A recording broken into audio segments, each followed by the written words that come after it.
This program might contain strong language. If you think you may be offended, switch off now. Hey everybody, welcome to Watch Mojo. This is the Inside Podcast. I'm your host Rob, and with me as always is Ashkan WatchMojo CEO and co-founder. How's it going, Ash? I'm going really well. Had some Wi-Fi issues, so I had to move around. And look at this sad tree with no more decorations on it and waiting to be taken apart. But nonetheless, it's 2026. We already did this last week, so I don't know if we could still say happy 2026, but nonetheless, in good spirits. How about you? This is our second podcast of the new year. I'm doing great. I'm looking forward to today's episode because I feel like this is one that I might have something to comment on, because we're talking about the news cycle. And as a former journalism student, you know, I've got some opinions on the news. So let's get into it. You've alluded to this. You're not a big believer in like legacy news, mainstream news, and all that. Like, you've been almost passive aggressive, like throwing shade at it. But I do want us to touch on that. And you're always welcome. I mean, nobody's gagging you. But yeah, we could talk about that. But yeah, news has changed. You know, if you go back, big time. Big time. I mean, look, the funny thing is right before COVID, I went down a rabbit hole and I was like reading the biographies of William Randolph Hearst, Joseph Pulitzer, Rupert Murdoch, you know, all these kind of like, we talk about entrepreneurs and storytellers, like, you know, you had the prophets, you had kings, commanders, explorers, scientists. One of the first business-oriented kind of type of entrepreneurs were these newsmen, Pulitzer, Hearst, Murdoch. And what's fascinating in the last 20 years, when there's been all this disruption with technology, the internet, search engines, and the rise of these platforms, the power has shifted. You know, there's been this fragmentation, and the monopolies have fallen. And all of a sudden, a lot of like news fanboys, they look at like the traditional, at first, not anymore, not today, but at first, with the rise of Google and Facebook and all that, they looked all of a sudden at Fox and ABC and CBS, NBC, and all these guys as like the good guys. When, if you go back 10 years, 20 years before that, well, they were no different than the Googles and the Facebooks. The difference was the Google and the Facebooks don't want to be in the content business. Content, media, including the news, is a means to an end.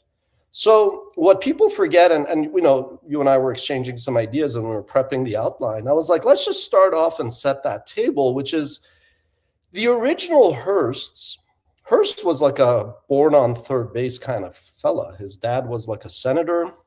His mom lent him $10 million in like the 19th century. So sizable sums to buy, I think, the San Francisco Examiner, if I'm not mistaken. And so you could argue that, yes, he had a passion for content, storytelling, and news. He was also the guy, yellow journalism, that said, you give me the pictures and I'll give you a war. But the point was, these gentlemen were not, I mean, they were good people, they had good traits, but it's not like they were these earnest individuals who wanted truth to, you know, see the light. They used it, one, being industrialists, being business people, having assets. They used the news as a weapon against their competitors. Hearst and Pulitzer, they might have in private sat back and had some scotch and smoked some cigars, but they were going at it like animals, and news was a weapon.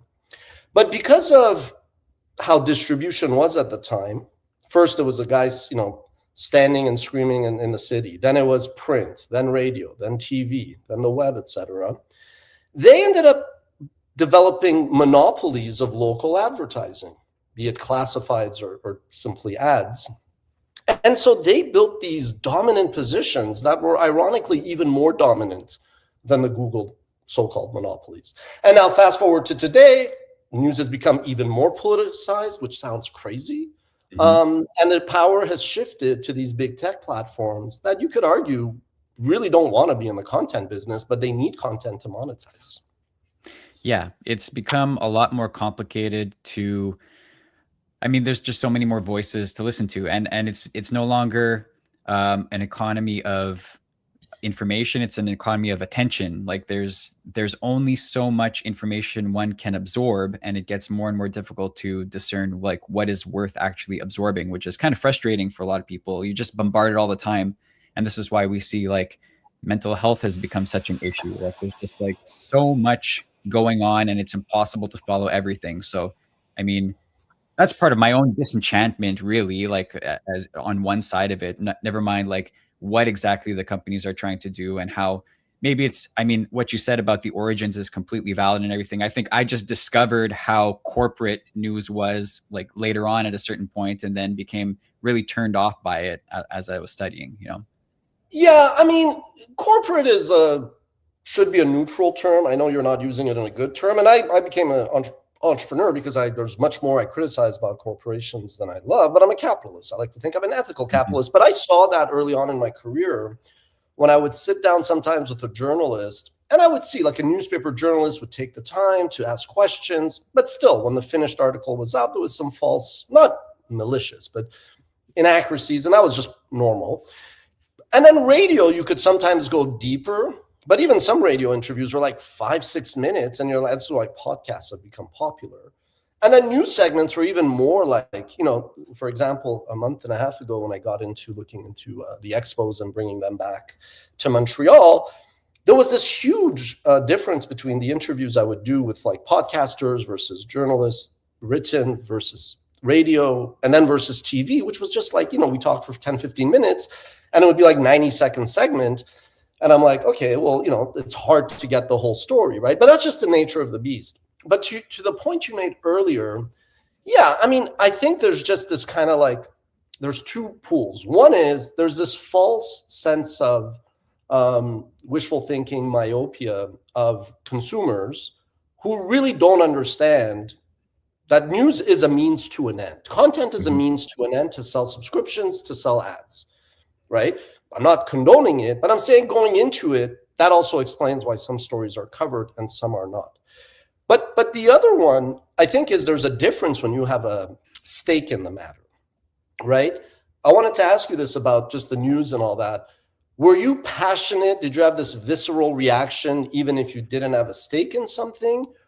Or was that more like, let's say if you were, let's say you were Venezuelan and you saw the news, obviously you're going to view it differently, So I'm just curious, was it just in general, you came to this kind of place, or was it more like if they were talking about whatever, like tuitions or, employment, and it affected you more as a young pro?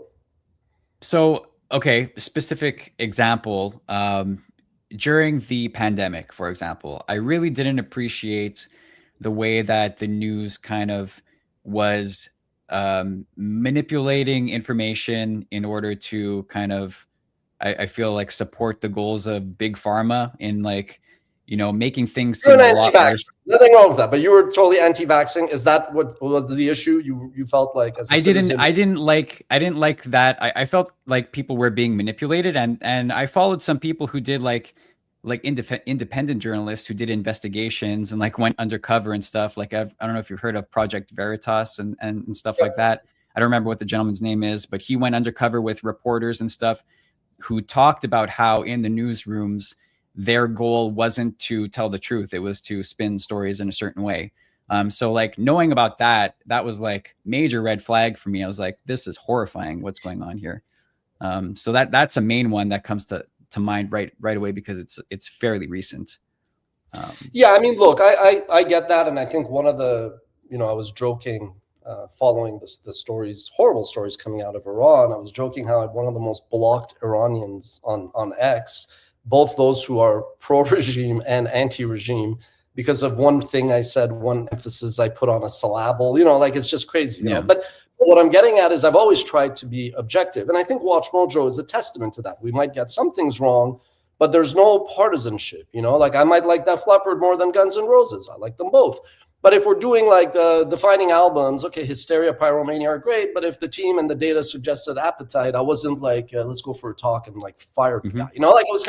And so when it comes to news, I've kind of carried that, and it's a personal trait, but I've carried that objectivity to just doing analysis, research, but that's the thing is like in news, I just think people have to understand that who are the most successful brands. Why was Fox? Why is Newsmax really popular compared to CNN, which is super successful?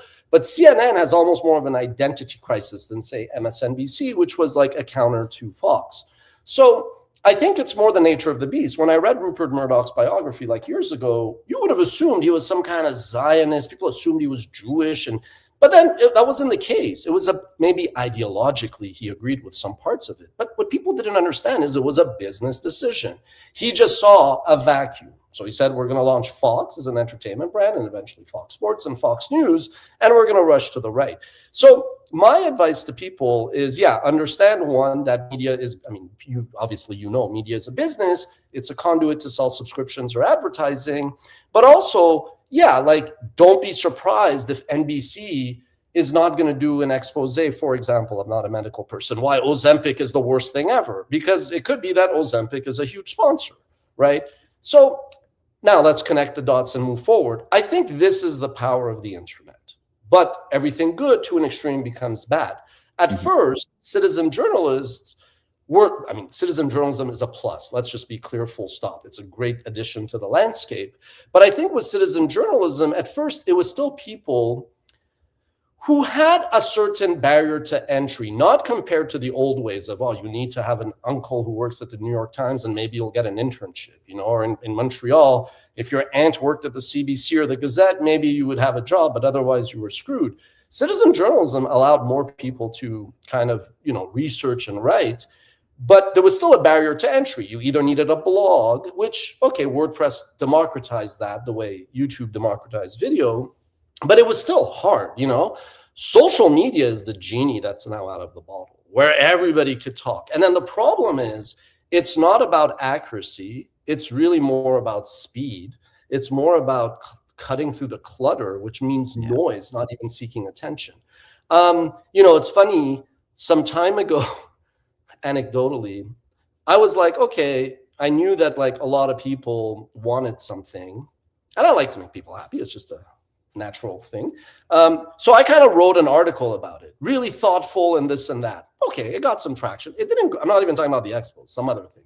Didn't go anywhere. Last week, some guy on Twitter just posted a short now I realized he was connected to the person who could make it happen, and that got a lot of traction.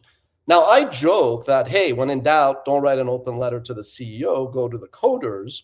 But it just showed to me, again, the importance of brevity, something I struggle with.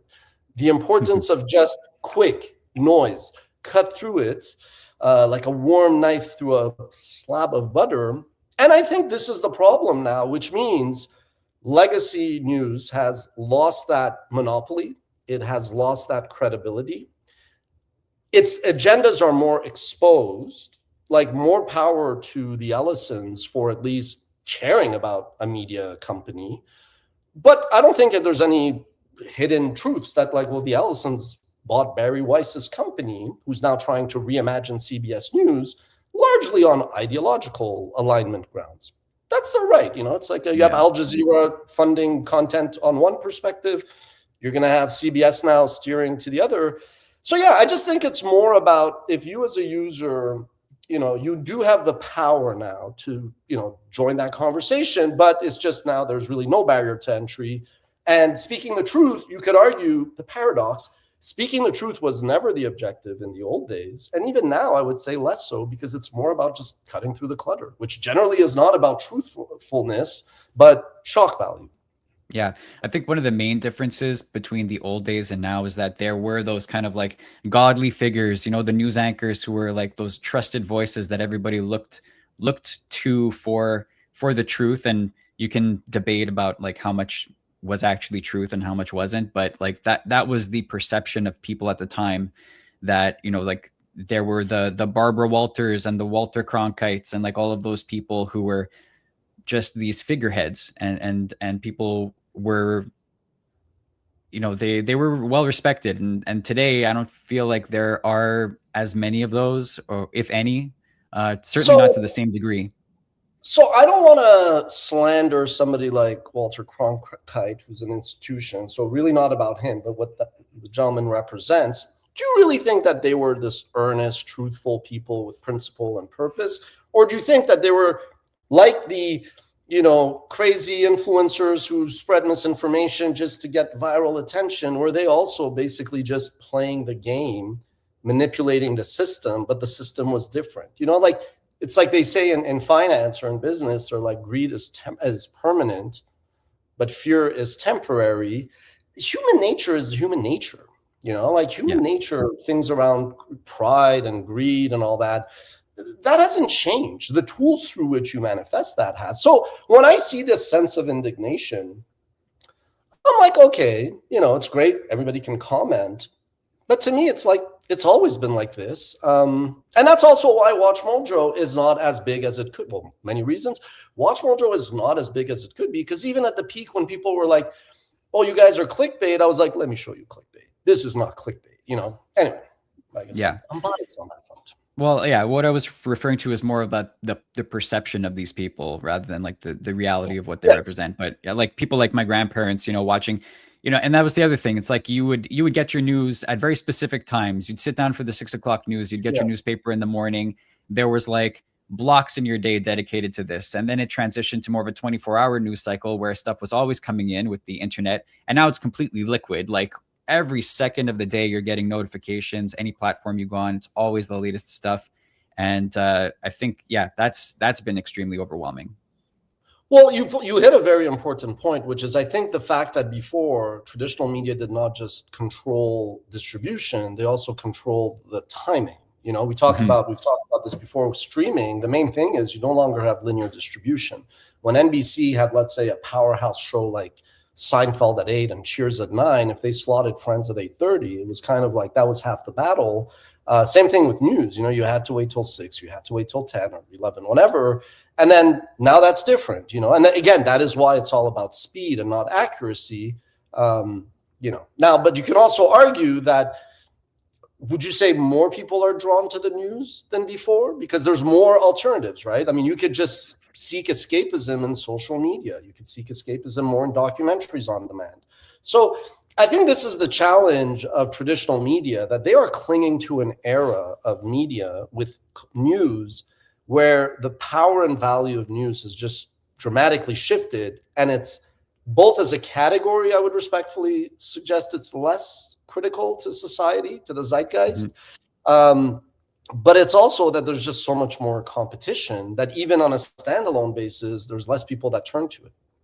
Yeah, let's dig into the Barry Weiss CBS thing that you alluded to before. I have a very surface level understanding of what's going on here, but it's also confusing to me because you said that the shift is an ideological one. To me, CBS I always grouped in with ABC, NBC as kind of like left wing, media. The truth is, I think if you ask NBC, ABC, and CBS, they would view themselves as center. I think they would describe themselves as being impartial. Whereas Fox would be like, we represent, if not the right, conservative values, and MSNBC is like, down with fascism. But so they describe themselves as such.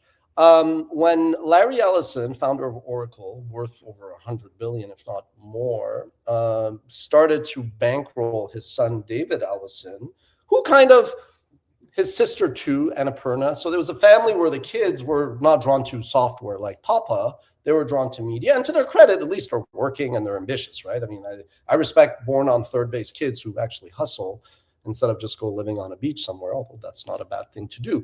But so David Ellison kind of acted and produced the movie, and then he bought Skydance, and to his credit, funded a lot of movies, won a bunch of awards, and built his credibility. And, people view him as a credible, competent executive, very ambitious, which I cannot complain anybody for ambition. And so he eventually realized that like Skydance had kind of reached its plateau with regards to how big it could get. And in media, when you now see the power of tech platforms, not just tech platforms, Google, but even the Netflixes, he realized he needed to get bigger. So Paramount, formerly known as Viacom, that owns CBS News and owns MTV and VH1, was kind of on the market because the Redstone family, when Sumner Redstone, another OG media entrepreneur, passed away, Sherry, the daughter, took over, who is not like a 40-year-old executive. She's a bit older. So she also had to think of transitions and to crystallize the value of this massive asset that over time was going down just because of shifts in technology. So Netflix ended up acquiring Warner Brothers, right? But after Skydance bought Paramount, which includes CBS, people were like, okay, what does that mean for CBS that historically was arm's length? Like Viacom, okay, maybe Paramount maybe could like kind of have a point of view on a given topic, but it wasn't necessarily like they would dictate to MTV or VH1 what to do. It was like, you're a culture thing, do your own thing. News is always sacrilegious, or like church and state, let them report the news, even if there's always a slant.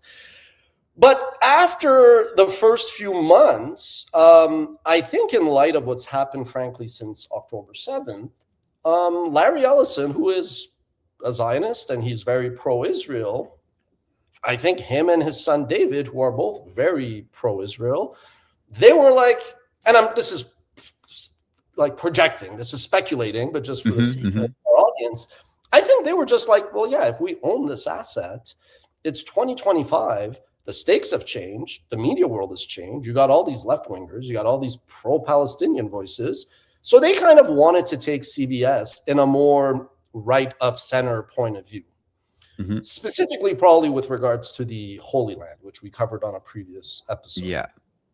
So when they saw that the leaders, the editor-in-chiefs and the managing editorial directors, whatever, of CBS were still a bit too center for their liking, David Ellison went out and bought Barry Weiss's company for $150 million, which, again, not being privy to her financial statements, it was kind of widely assumed that they had overpaid just because they really wanted Barry Weiss, who was like, a journalist, blogger, writer, researcher, like somebody who used to write for, I think, the New York Times, I think got like let go, started her own company to her credit. So she had that entrepreneurial drive. And she kind of like got some traction enough for CBS to take her seriously to the point of buying, I think, her company, the Free Press. But it was also like, you can't pretend that this wasn't one incentive. It was to bring on a very right of center, and I'm not calling her right wing extreme. I'm just saying right of center, and a very pro-Israel Zionist perspective, which, yes, if you are CBS, a traditional journalist, might be alarming. And I think some people have left. So the reason why I think it comes up is not the right of center or left of center, because again, you have opinions and you have slants. It's more that if you are the company of Ed Murrow and the company of that was like, the Tiffany Network was like the gold standard of news and reporting and objectivity. Yes, if you've been working there for 10, 15, 5, 20 years, and all of a sudden you have this gal Barry Weiss, it's like, if it's not that different, frankly, than if Disney bought WatchMojo and was like, Ash is running whatever. Even if I'm super competent, I would be intellectually dishonest if I wasn't like, this is going to raise some eyebrows internally. They're going to have some questions. But my style would be to sit down, explain, saying, I'm not here to change anything. I'm here to help you improve things to the extent you see areas to improve. But Barry Weiss has kind of come, kicked in the door. As an entrepreneur, I understand.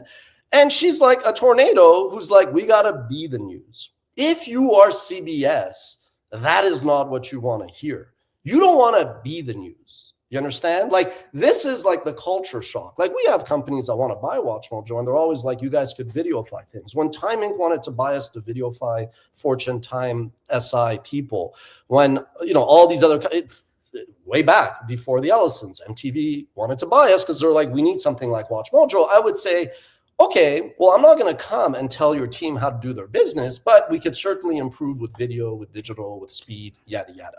So I think this is not so much like a right-wing, left-wing issue. That is one of it. I think it's more a culture in terms of an entrepreneurial person who is coming in and kind of chipping away, chiseling away at what media and news is supposed to be, which is neutral and very proper and whatnot. And again, if you're the news, you're generally supposed to be, even if journalists, everybody has pride and ego, even if you're supposed to not be the news, you do think you're the news. You do think you're a bit of a rock star. Journalists they're human beings.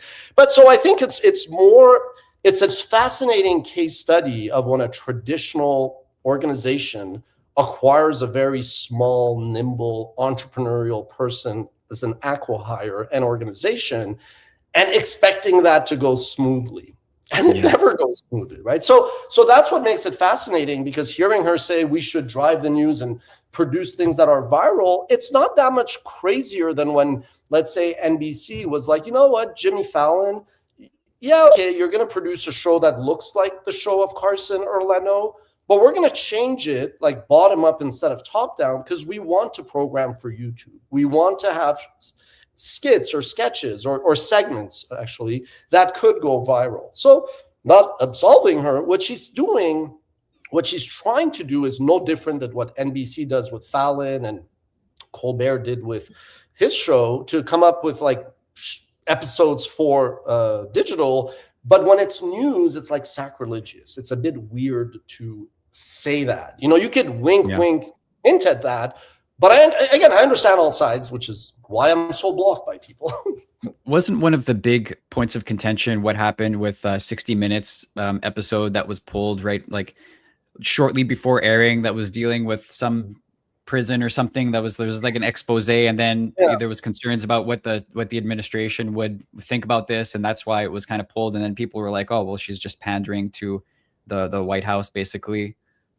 Yeah, so let's be fair. I understand. Let's start off, and this isn't going to be too much both-sidism. At the onset, I understand if she comes in, or anybody, it's not about her, but if anybody comes as like a new leader and wants to improve, I understand why it does take confidence, assertiveness, boldness to say, hey, wait, there's a problem. You know, it's like you're a chef. Think of Gordon Ramsay. Just because the plate has been served, like tabled, like it's presented, but if you notice that there's a hair in the chicken, you don't send it out to the client just because it's been tabled or plated. Sorry, not tabled, like plated. You should have the courage to say, hey, sir, the client, there's been a delay. We'll have you something. Can I get you a drink in the meantime, right?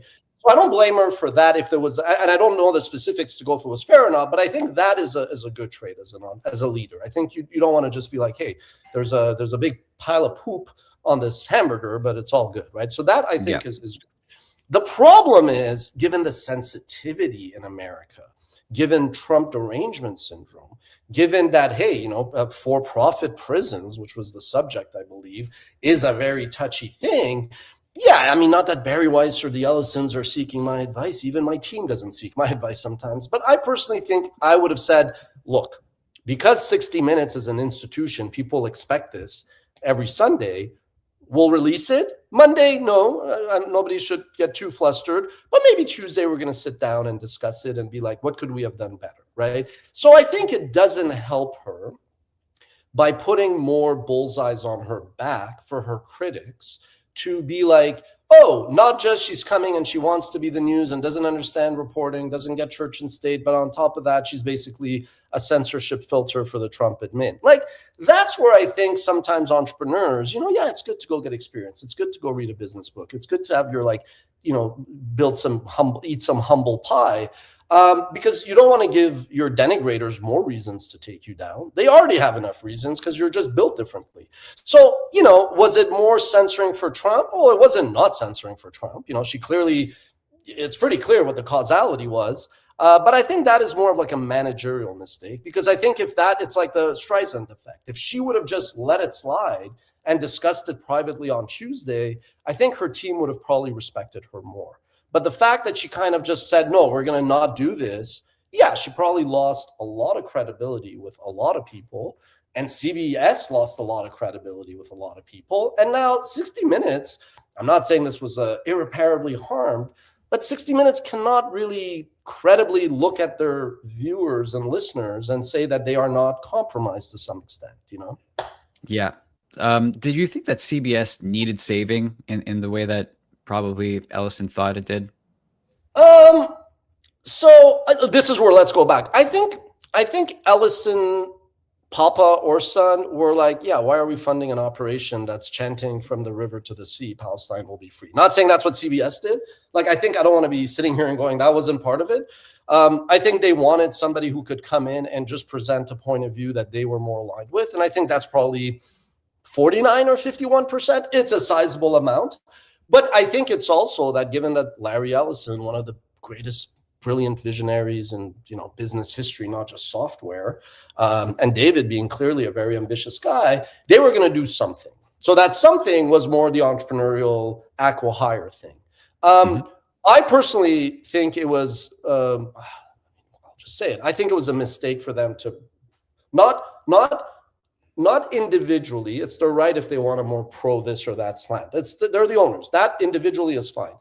They want to get entrepreneurial, mojo in, that's fine. A lot of companies do that. Like when NVIDIA buys a company, or like when Mark Zuckerberg buys some AI company when Mark Zuckerberg bought WhatsApp for 19 billion or Instagram for $1 billion when it had 13 employees, people thought he was crazy, but he was crazy in a good way. Those are two engines of his empire now.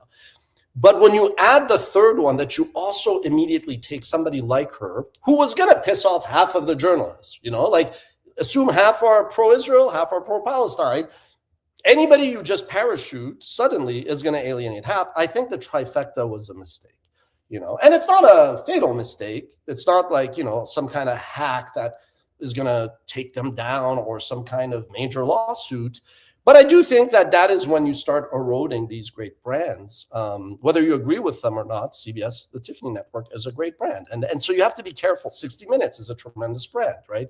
60 Minutes before could have told advertisers, hey, you are running your ads for some pharmaceutical. We're going to criticize some other drug, which indirectly is criticizing pharmaceutical, but we're 60 Networks, 60 Minutes, Church and State. They cannot really say that anymore because somebody could be like, no. If you're going to self-censor for Donald Trump and you're going to slant for Israel, then how do I know you're not going to also, for our money, adjust your editorial? You see, I criticize everybody. It's not like I'll give praise, but it's just like, that's where I think David Ellison, but David Ellison young, like we all make mistakes. Like he'll learn whether he admits it or not. I think he might be like, in hindsight, I could have waited 6 months. I could have waited 3 months. I could have put Barry in these positions where she earns the trust instead of force feeding her to a group of which half is going to disagree with her. Let's shift to talking about AI a little bit, because this is one of the other big game changers. We've moved away from AI in the media to AI kind of being the media now. And a lot of people can go to ChatGPT and just ask it to summarize news stories instead of actually going and reading it themselves. I know I do that. I don't know if that's good or bad, but it's something that exists now. So like, I mean, what is the future of these legacy news organizations going to be with the presence of AI and how that's shaking things up? Okay, let's go up 2 levels. We've already discussed this on the AI episode. If you hire anybody tomorrow and they go, I am not, because you recognize you need a human, and they tell you, I hate AI, I'm never using it, you would not hire them. It would be batshit crazy to hire somebody that's like typewriters, computer bad, Google bad. So I think machine plus mankind, men and women, is the way to go. So that's that. 2, I mean, look, I think there is so much information that as a fact-checking, as a, both accuracy, speed, it's a tool that I think news organizations have to use. But I think unless you are reporting financial results is critical, but it's not life, affecting critical. I think there are some things that you could just rely on AI, and the confidence level is like 99.9%, and the margin error is so low that it doesn't matter, and the stakes don't kill anybody, right? But I think every organization, every supply chain, every process, there might be some steps that are just AI or human, but I think everything is going to be some kind of cyborg effectively. So media should just drop news, should drop this veneer and facade and highfalutin, we are people. Shut up. Like your humans make more mistakes than machines, right? I mean, at some point, the roads will be safer with more Teslas, so to speak, on the road than humans who are, especially now, on their phone, distracted, giving the finger. It's just like, don't bullshit me. Don't pee on my leg and tell me it's raining. But so I think the issue is disclosure, right? How much do you as a viewer, as a reader, as a listener want and need to know what was AI, what was not? So it's like anything else. I think so long as you disclose it, you're kind of absolving yourself of any wrongdoing. But again, I think we are now in a world where everything that you see that stands out, you should unfortunately just ask yourself, is this AI? Not that you should not consume it, but before you add your 2 cents. What I mean by that is, remember that pyramid when we used to talk about Dig before Reddit? There was Dig, they were concurrent. A lot of people that would talk about this at the time, Web 2.0, they were like, there's 1% who are really the creators and producers of content. And then there might be 10% who will comment and share. But then there's like 90% that are kind of silent. That 90% drives your viewership, ergo your advertising dollars, your metrics that you sell to ads to investors. So the problem is that it's not just AI, it's because of that pyramid. You're going to have 1% that historically were the content producers. That number will grow because of AI, because you don't need to write. You don't need to be a videographer. You can master these tools. So that number at the top is going to grow considerably.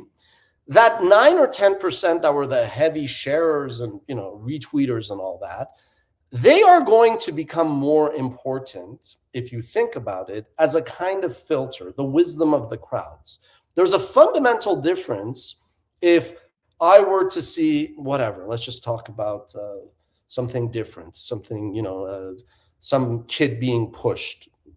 I don't want to talk about it, just random. So there's a fundamental difference if I share that comment and go, first of all, check if it's AI or not, but then put context around it, versus the 90% that might go down to 85 or 80%, but it's not going to go down to 10, The mass majority of people that are the lifeline and the blood that pumps of the media ecosystem, they're not going to really think about that. They're just going to consume it, and that's going to shape their opinions of things. So, I hate the word futurist. Bullshit. Nobody really knows. You could guess, and you're usually right. You're sometimes wrong. The world has changed, and it will continue to change. And obviously, the younger generations that kind of step up and become creators or consumers or sharers of media, it's going to look very different. And I think if you now go back to the initial theme here, if you're CBS, the genie's left, the horse is out the barn. There's nothing you could do because you're not even equipped for this new reality of just social media. And now you have to compete with AI. Good luck, So go. The silver lining that I see in all of this is that there is still value in whatever brand trust remains with these companies, because it's not about reporting on breaking news anymore. They're beaten by anybody with a cell phone who's posting to X or TikTok, right? So it's about verifying what emerges as breaking news rather than actually breaking the news themselves. And that might be the only area where they can come ahead, because they do have that established like brand credibility to at least some people, like depending on where they stand. So I think that's where the value is. That the amount of slop out there might actually help the media companies, because they're the ones who are going to sift through it all and kind of disseminate the information. But this is the thing. I personally think maybe the new generation that works at media companies will be kind of wired to do that. I think if you're a traditional journalist, it's beneath you. You're not even going to bother. And that's problematic, because you're right. Fact checking is part of it. But you made an earlier point that I want to go to. I feel the most powerful thing that's going to make Elon Musk very happy, but the most powerful platform in news, in my humble opinion, is actually social audio. So during the pandemic, Clubhouse, which kind of grew because of the pandemic, but then it kind of fizzled like many early adopters.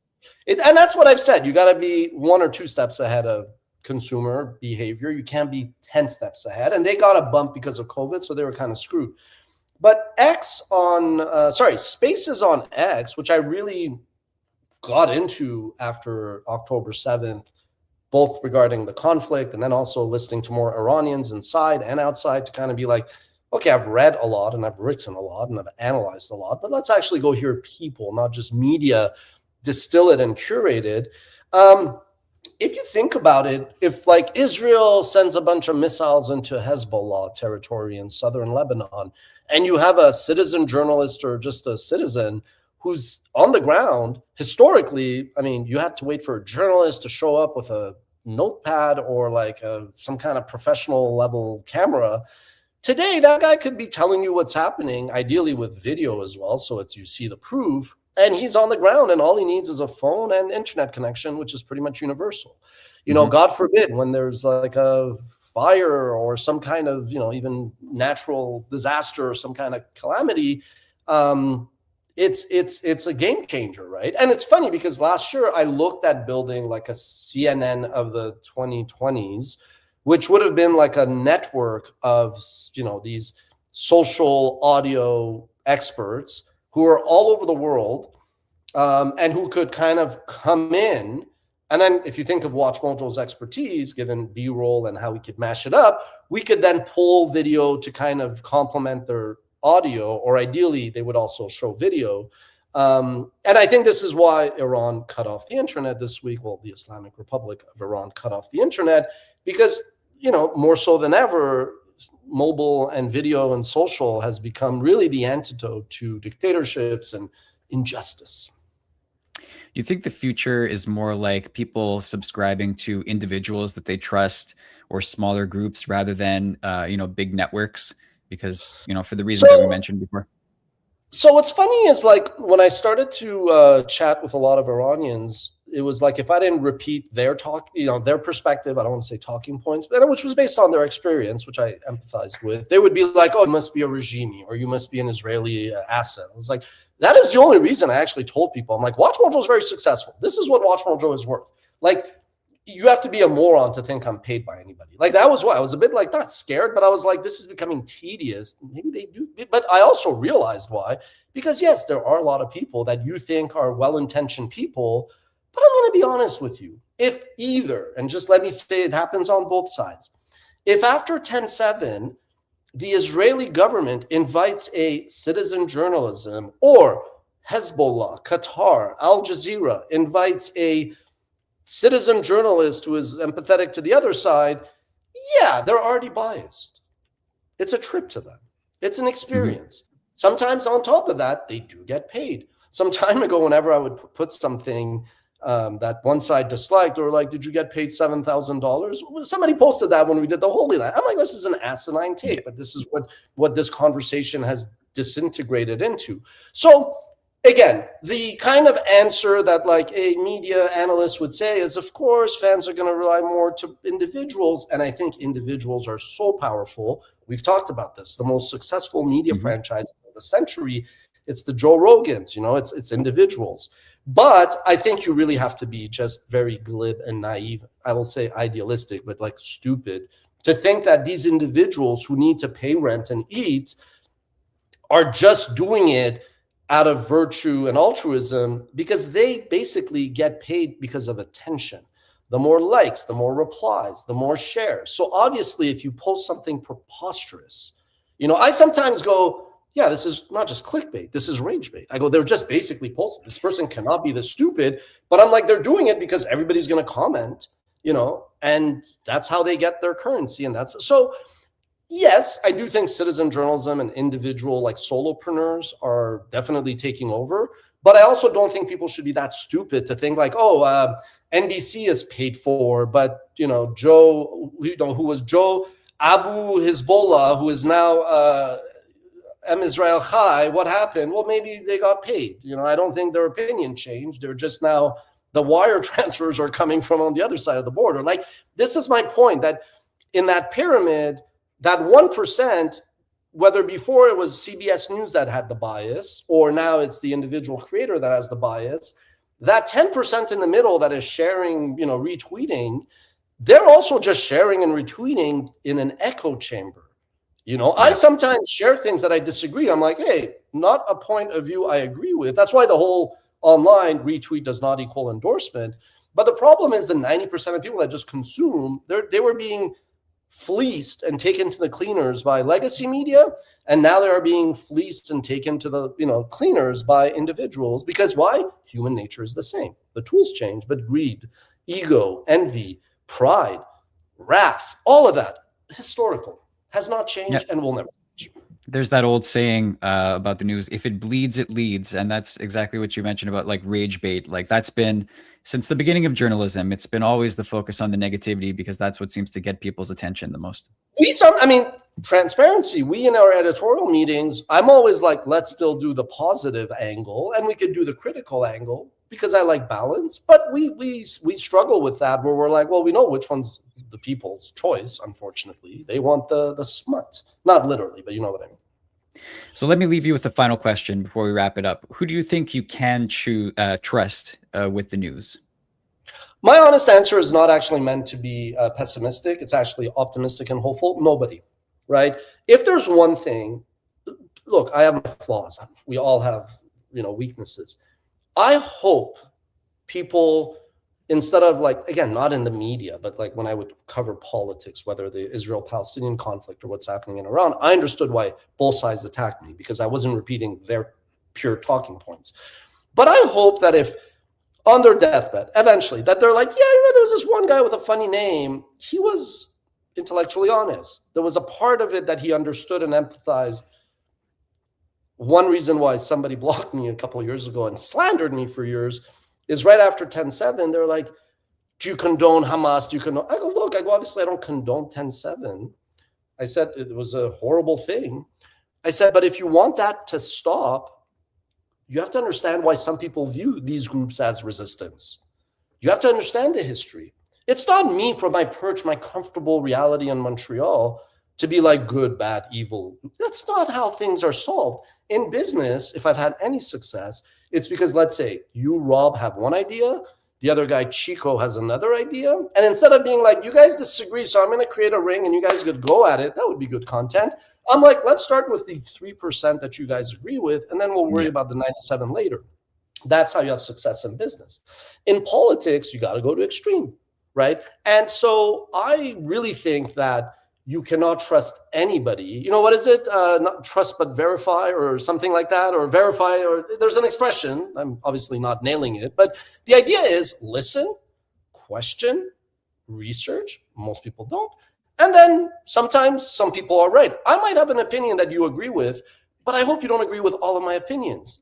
That's not a normal way of leading. It's not a normal way of living, So I think to answer your question, you can't trust anybody, but it's not limited to traditional media or citizen journalists. You just have to kind of like develop a bit more of like sophistication, especially if you're going to be one of those retweeters, that 10%. If you want to be a credible curator, then, you might not get as many likes, but you do have to, discern and not be black and white. Unfortunately, the solution to any problem is in the gray.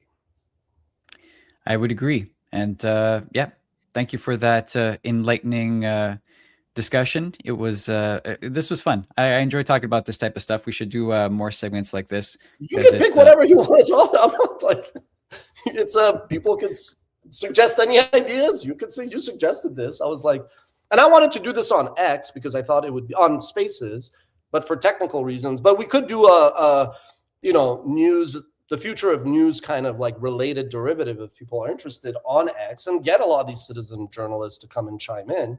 Because I do think that is, and I've said, if anybody wants to take that idea, like build a CNN.